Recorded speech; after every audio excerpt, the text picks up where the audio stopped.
Case-sensitivity in CSS. Welcome to this topic.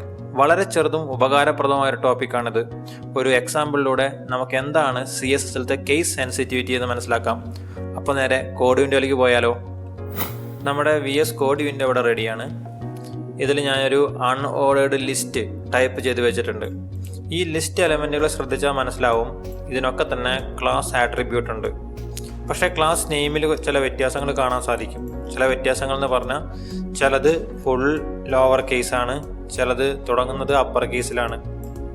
Okay, ചുരുക്കി പറഞ്ഞിട്ടുണ്ടെങ്കിൽ 1ഉം 2ഉം first 2 element തുടങ്ങുന്നത് lower കേസിലും ബാക്കിയുള്ളതെല്ലാം തുടങ്ങുന്നത് അപ്പർ കേസിലുമാണ്. ഏത് അലൈൻ ഡാറ്റ എന്നുള്ള ആ ക്ലാസ് നെയിം. നമ്മൾ ആട്രിബ്യൂട്ട് ബേസിൽ ഒരു CSS എഴുതുമ്പോൾ അല്ലെങ്കിൽ ഒരു സ്റ്റൈൽ എഴുതുമ്പോൾ എങ്ങനെയാണ് ഈ കേസ് തമ്മിലുള്ള കേസ് ഡിഫറൻസ് നമ്മുടെ CSSനെ ബാധിക്കുക എന്ന് നമുക്കൊന്ന് നോക്കാം. ഞാൻ എഴുതി തുടങ്ങുന്നു. li.list, li ഞാൻ CLASS class is equal to ഞാൻ ആദ്യം ഈ ലോവർ കേസിൻ്റെ അലൈൻ ഡാറ്റ എന്നുള്ള ക്ലാസ് എടുക്കുന്നു. അലൈൻ ഡാറ്റ ഇവിടെ ഞാൻ പേസ്റ്റ് ചെയ്തതിന് ശേഷം ബാക്ക്ഗ്രൗണ്ട് കളർ അപ്ലൈ ചെയ്യുന്നു. ബാക്ക്ഗ്രൗണ്ട് കളറ് ബ്രൗൺ, പാഡിങ് ഒരു 5 പിക്സൽ കൊടുക്കുന്നു. കളറ് ഞാൻ വൈറ്റ് കൊടുക്കുന്നു. ഓക്കെ, നമുക്കൊന്ന് ബ്രൗസർ പോയി നോക്കാം എന്തായിരിക്കും അവസ്ഥ എന്നുള്ളത്.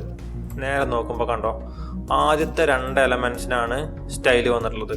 എന്തായിരിക്കും കാരണം? ആദ്യത്തെ 2 എലമെൻറ്റ്സും ലോവർ കേസിലാണ് തുടങ്ങുന്നത്.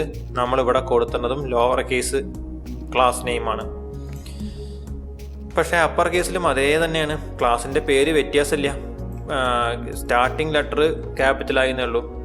ഈ ഒരു കാര്യം, ഈ കേസ് സെൻസിറ്റിവിറ്റി ഉണ്ട് എന്ന് മനസ്സിലായി നമുക്ക്. അപ്പോൾ അത് ഇൻസെൻസിറ്റീവ് ആക്കാൻ എന്താണ് ചെയ്യുക?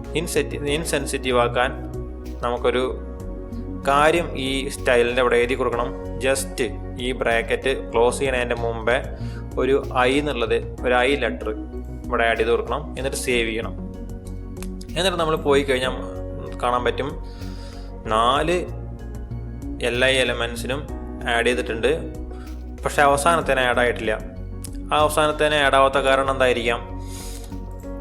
അതിൽ നോക്കിയാൽ കാണാൻ കഴിയും, അതിൽ 2 ക്ലാസ് ഉണ്ട്. ഈ 2 ക്ലാസ്സുള്ളപ്പോൾ എങ്ങനെയാണ് നമ്മൾ സ്റ്റൈൽ അപ്ലൈ ചെയ്യാം? നമുക്ക് അത് നമ്മൾ പഠിച്ചിട്ടുണ്ട് കഴിഞ്ഞൊരു വീഡിയോയിൽ. ഇവിടെ ഈ ഈക്വൽ ടുവിൻ്റെ മുമ്പിൽ നമ്മൾ ടിൽറ്റ് സിമ്പിൾ ആഡ് ചെയ്ത് കൊടുക്കും.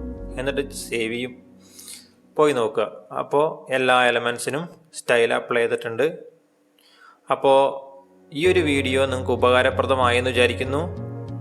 കേസ് സെൻസിറ്റീവ് ആയിട്ടുള്ള CSSനെ ഇൻസെൻസിറ്റീവ് ആക്കാൻ നമ്മൾ ഒരു I ലെറ്റർ ഇതിൻ്റെ ഇവിടെ നമ്മൾ എഴുതുമ്പോൾ ആഡ് ചെയ്ത് കൊടുത്താൽ മതി. അതായത് ആട്രിബ്യൂട്ട് ബേസിൽ എഴുതുന്ന സമയത്ത് ഒരു I ലെറ്റർ ആഡ് ചെയ്ത് കൊടുത്താൽ മതി ഈ ക്ലോസിംഗ് ബ്രാക്കറ്റിൻ്റെ മുമ്പിൽ.